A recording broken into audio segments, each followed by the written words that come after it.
यह कहानी है एक ऐसे युवा की जो छोटे से गांव में जन्मा और फिर अपने ख्वाबों को बुनते बुनते मुंबई महानगर जा पहुंचा। बहुत छोटी सी उम्र में जिसने बड़े बड़े शब्द गढ़ना सीख लिया, शब्द गढ़ता गया, कहानियाँ रचता गया और गीत लिखता गया। एक दो नहीं दर्जनों किताबें लिख डाली। राजस्थानी संगीत को जिंदा रखने के लिए एल्बम बना डाले। जितना छोटा सा गांव, जितनी छोटी सी उम्र, उतना ही बड़े शहर और उतने ही बड़े सपने। लेकिन वह कहीं रुका नहीं, झिझका नहीं और आगे बढ़ता गया। अच्छी पहचान बनाई, शब्दों से खेलता खेलता उद्घोषक बना, कहानियाँ रचता रचता साहित्य रत्न बना।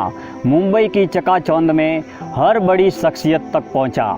रतन टाटा से लेकर सचिन तेंदुलकर तक सरस्वती की ही कृपा थी, इसलिए वह बना जो बनना चाहता था, कहानीकार। वक्त की विडंबना देखिए, आज यह खुद एक कहानी बन गया है। कोरोना संकट की कड़वी कहानी, ऐसी कहानी जिसे आप सुनेंगे तो यकीन नहीं करेंगे। यह हकीकत आपको पहली बार तो कहानी लगेगी, लेकिन यकीन में यह हकीकत ही है। कोरोना संकट की हजारों दिल दुखा देने वाली हकीकतों में से एक हकीकत, यह युवा आज साहित्य छोड़ मनरेगा में मजदूरी करने के लिए मजबूर है।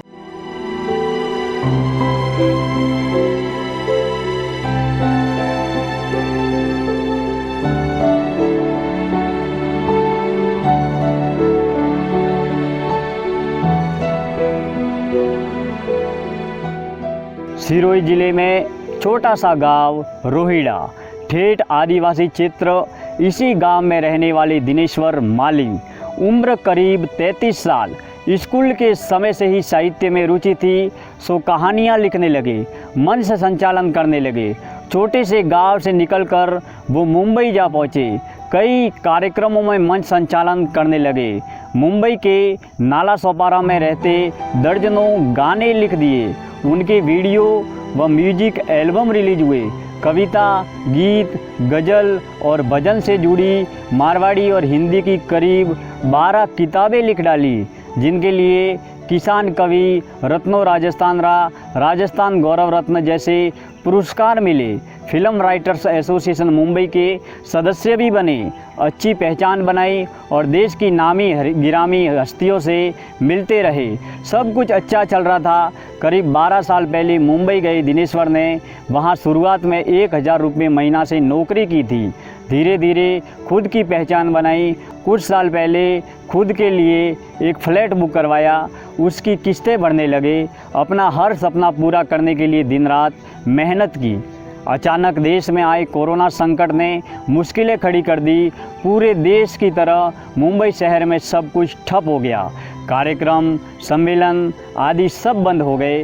दिनेश्वर के सामने भी संकट खड़ा हो गया। वो था आर्थिक संकट, जिसके कारण मुंबई में एक दिन भी रहना मुश्किल ही है।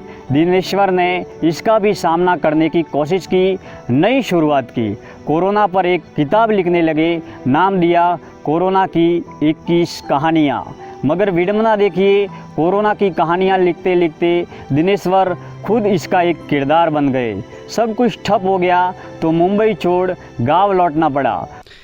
मैं कवि और उद्घोषक दिनेश्वर माली मुंबई में था। कल मेरे हाथों में कलम थी, जिसके माध्यम से कहानियाँ लिखता था, कविताएं लिखता था, गीत लिखता था म्यूजिक एल्बमों के। लेकिन इस कोरोना और वैश्विक संकट के काल के चलते करीब 2 महीने पूर्व कर्मभूमि मुंबई, सपनों के शहर से मैं मेरी जन्मभूमि राजस्थान में रोहिड़ा गांव में आया। और वर्तमान में कोरोना के इस वैश्विक संकट काल के चलते वर्तमान में कोई रोज़गार का विकल्प नहीं है। कारोबार सब बंद हो चुके हैं। उद्घोषक था तो मैं बड़े बड़े कार्यक्रमों का अभिनेताओं के साथ में बड़े बड़े कार्यक्रमों का मंच संचालन करता था। ऐसी स्थिति में आज जब प्रोग्राम बंद हो चुके हैं, लॉकडाउन के चलते सब कुछ बंद हो चुका है, ऐसी स्थिति में रोज़गार और व्यवसाय पर संकट छाया हुआ है। ऐसी स्थिति में वर्तमान में मैं मेरे गांव में हूं और यहां पर कोई रोज़गार नहीं है, कोई कारोबार नहीं है। ऐसी स्थिति में मनरेगा में मजदूरी करने का काम कर रहा हूं, परिश्रम करने का काम कर रहा हूं। आज कल जिन हाथों में, मेरे हाथों में कलम थी, कविताएं लिखता था, आज जिन कविताओं और जिन कहानियों में पंकु और कंकु, गीता और सीता मेरी कहानियों के किरदार होते थे, आज उसी किरदार का मैं खुद हिस्सा बन गया हूँ। सपनों के शहर में मैंने सोचा नहीं था कि मैं सपनों के शहर को छोड़कर मैं मेरे गांव में जाऊंगा और मनरेगा में मजदूरी करके मैं मेरा आजीविका का निर्वहन करूंगा। आज इस कोरोना और वैश्विक संकट काल के चलते मैं मनरेगा में मजदूरी कर रहा हूं। कल जिन हाथों में, मेरे हाथों में कलम थी, आज उन्हीं हाथों में कुल्हाड़ी है, कुदाली है, हाथों में फपोले है, छाले है और फिर से परिश्रम करके एक उम्मीद और आशा के साथ में, नई किरण की उम्मीद के साथ में मैं ज़िंदगी जीने का हौसला बढ़ा रहा हूँ और वर्तमान में नरेगा में मजदूरी कर रहा हूँ। रोजगार का संकट सिर पर था, सो गांव में मनरेगा में आवेदन किया।